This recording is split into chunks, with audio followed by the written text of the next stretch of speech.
Hello everyone. In this video, we will learn to calculate the amount of an insoluble gas collected over water using the Dalton's law of partial pressures. This is one of the applications of the Dalton's law. Let us consider an example reaction. Potassium chlorate undergoes thermal decomposition to produce potassium chloride and oxygen gas. The following is a balanced chemical equation showing this process. 2 moles of KClO3 solid upon heating gives 2 moles of KCl solid and 3 moles of oxygen gas. We can conduct this reaction in a lab and collect the oxygen gas produced in the reaction using the following setup. Potassium chlorate, the reactant, is taken inside a test tube and heated with Bunsen burner to produce potassium chloride and oxygen gas. The oxygen gas produced in the reaction travels through the tube that is connected and enters into a beaker containing water. We have an inverted collection tube placed right on top of the opening of the tube. The oxygen gas comes out of this tube as bubbles, and the bubbles rise up into the collection tube, displacing water at the top of the collection tube. This is how we trap the oxygen gas produced in the reaction. A similar kind of setup can be used to collect any kind of gas produced in a chemical reaction. During this process, a few water molecules evaporate from the surface of the liquid to form water vapor.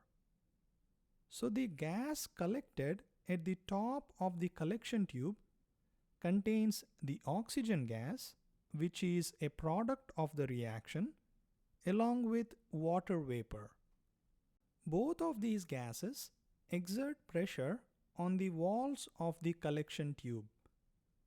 The pressure exerted by water molecules on the walls of the collection tube is called as vapor pressure.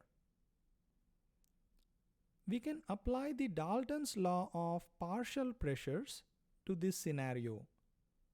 The total pressure exerted by the gases in the collection tube, P total, is equal to the pressure exerted by the oxygen gas plus the pressure exerted by the water vapor. PO2 is the partial pressure of oxygen and PH2O is the partial pressure of water. The number of water molecules that escape the liquid and convert into gaseous state depends on the temperature. At a constant temperature, the number of water molecules evaporated remain constant, and therefore the partial pressure of water, also called as vapor pressure, remains a constant. If we increase the temperature of the reaction setup, more water molecules will be converted into water vapor. Therefore, the vapor pressure of the water molecules increases. What we need to remember here is that the vapor pressure of water is a function of temperature. Now, let us use this setup to calculate the number of moles of oxygen gas released in the reaction and trapped in the collection tube. To calculate the number of moles of oxygen gas that is trapped or released in the reaction, we need the remaining 3 variables for the oxygen gas, that is volume, temperature, and pressure. If we have these 3 variables, we can use the ideal gas equation to calculate the number of moles. We can measure the volume of the gas trapped by multiplying the height of the gas trapped in the collection tube with the cross-section area of the collection tube. Let us say the volume of the gas collected in a particular experiment is 0.4 liters. Next, we can measure the temperature of the setup using a lab thermometer. Let us say we are doing this experiment at room temperature, that is at 25 degrees Celsius or 298 Kelvin. Next, the pressure of the gases trapped inside the test tube will be equal to the atmospheric pressure. And we can measure the atmospheric pressure using a barometer. For example, if we increase the atmospheric pressure, the water level in the collection tube increases, therefore decreasing the volume of the gas trapped and increasing its pressure. The water level stabilizes when the atmospheric pressure is exactly equal to the pressure of the gases inside the collection tube. Let us say we are doing this experiment on top of a mountain where the atmospheric pressure is 700 torr, which means after the water level inside the collection tube stabilizes, the gases inside the collection tube exert a pressure of 700 torr, which is exactly equal to the atmospheric pressure. Now we have the pressure, volume, and temperature. We can find the number of moles of gas using ideal gas equation. N is equal to PV over RT.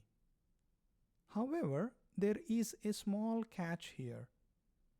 The pressure of 700 torr is the total pressure of all the gases trapped inside the collection tube. That is, the pressure of oxygen and the pressure of water vapor. If we want to calculate the number of moles of oxygen gas, we need to use the pressure exerted by oxygen gas alone. We know that the P total is equal to the partial pressure of oxygen plus partial pressure of water, which is equal to 700 torr. We learned earlier that the vapor pressure of water is a constant at a particular temperature, and the vapor pressure values at various temperatures are tabulated and will be provided to you in the exam. The vapor pressure of water at 25 degrees Celsius or 298 Kelvin is 23.8 torr. Therefore, the partial pressure of oxygen is equals to the total pressure minus the partial pressure of water, that is 700 torr minus 23.8 torr. If we plug these values into the calculator, we get the partial pressure of oxygen is 676.2 torr. This is the pressure exerted by oxygen molecules on the walls of the collection tube, also called as the partial pressure of oxygen. Let us now plug in all these values into the ideal gas equation to calculate the number of moles of oxygen gas. The number of moles of oxygen is equal to the partial pressure of oxygen times volume of oxygen divided by R, the universal gas constant, times the temperature of the oxygen gas. The partial pressure of oxygen was calculated as 676.28 torr. Let us convert this into atmospheres by multiplying it with a conversion factor that has torrs in the denominator and ATM in the numerator. That is 1 ATM for 760 torr. Torr and torr gets cancelled. the volume of the oxygen gas is the same as the volume of all the gases combined in the collection tube, which is 0.4 liters. And the value of R is 0.0821. The units are liter, atmosphere, per mole, per Kelvin, times the temperature in Kelvin, which is 298 Kelvin. So atmospheres and atmospheres get cancelled. Kelvin and Kelvin gets cancelled. Liters and liters get cancelled. And the only units that are left over are moles. If we plug in all the remaining numbers into a calculator and solve for it, we get 0.015 moles of oxygen. So this is the amount of oxygen gas produced in the reaction.